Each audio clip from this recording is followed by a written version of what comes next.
We're going to do some college matchups. Are you ready for this or no? I'm ready for okay, this. so let's start in Oxford, where Ole Miss faces Alabama. According to Westgate Superbook, the Tide are 5-point road favorites. So who gets the win, Robert? I like Alabama in this. I just don't think Ole Miss is going to be able to produce enough offense. Alabama, statistically, very good defense, but I think what bothers me more is Bo Wallace and the way that he plays quarterback.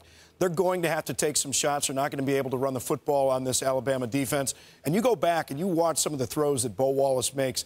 This first interception that he threw against Memphis, it was like a post and a corner combination. The cornerback never goes with the post, so he should have assumed that that guy was going to be there. He tries to throw this corner out. The corner's right there.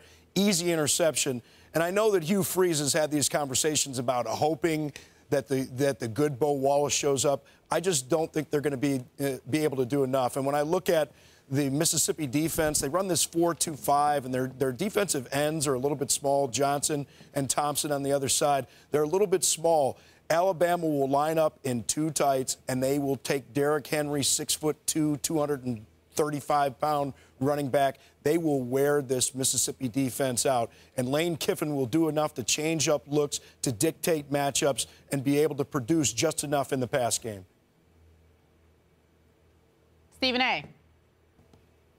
Roll Tide. I got to Oracle. tell you something right now. When I think about it, listen, I don't even have to think about Alabama's defense because obviously they don't break too much, but I'm not as impressed with their defense as this year as I have been in the past. But I love Amari Cooper. What has he got? He's got about 655 yards, 5 touchdowns already on 43 receptions this season. I'm also looking, we've been talking about T.J. Yeldon, but this kid Henry, like Robert Smith just pointed out, the Oracle, it's the combination of Henry and Yeldon. Well, I have no concerns about this game whatsoever. I expect Alabama to run the ball down their throat. I think the Tide put up about 35 to 40 points, something along the lines of, I'd say 35-17, something along those lines.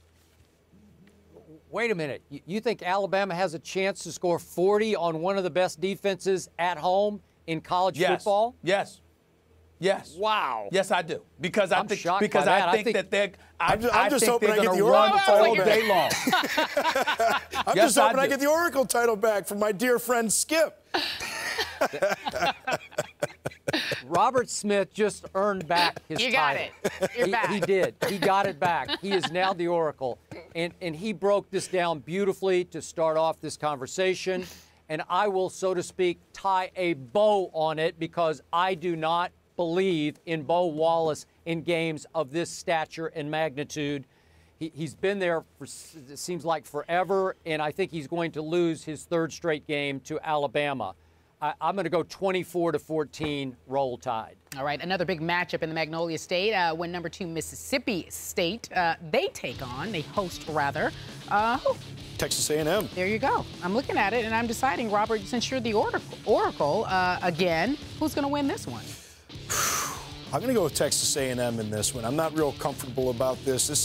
This Texas A&M defense, although they have shown flashes, you have to give them credit towards the end of that game on the last 6 drives against Arkansas, really tightened down.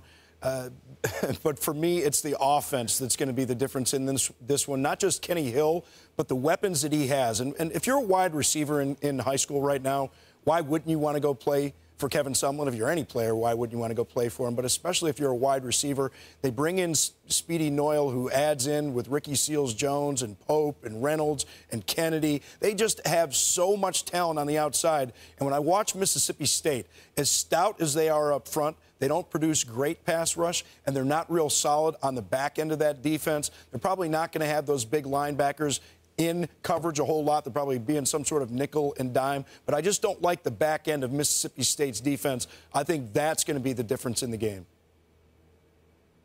Kenny Hill, I'm just too impressed by him, and I'm too impressed by Sumlin. He seems to find a way to put up points no matter who he's going up against. We understand that. We understand how lethal this offense is, and it's just that simple to me. Don't know much about Mississippi State. All I know is that I look at Kenny Hill and Texas A&M and that offense, and I think whoever they're playing against, in most instances, they will outscore them. It's just that simple to me. That's how I look at it. I've been trying to warn you guys about Mississippi State. They will turn into last year's Auburn. And this is where it starts. This will be a shootout because obviously Coach Sumlin's offense is going to score some points on anybody, even these guys in Starkville.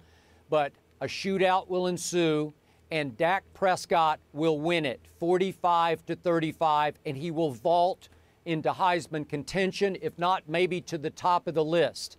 This team will run wild on an A&M defense that got run wild on by Arkansas at Jerry World last Saturday.